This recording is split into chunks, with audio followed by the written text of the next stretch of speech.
Hello বন্ধুরা, এখন বাজছে 5:38।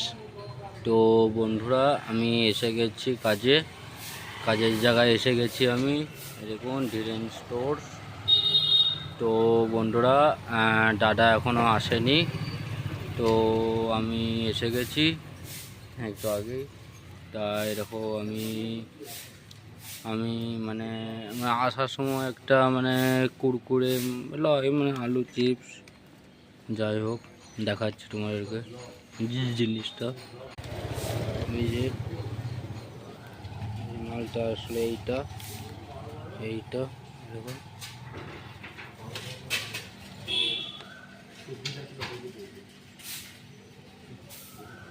তো বন্ধুরা, খাচ্ছি এখন, বসে বসে খাচ্ছি। দাদা আসবে তখন খুলবে, তাই এই ফাঁকে একটু খেয়ে এলি বন্ধুরা। হ্যাঁ, খেয়ে এলি, তারপরে দেখা যাক দাদা কখন আসছে, তারপর তো তোমার খাওয়া হয়ে যাবে।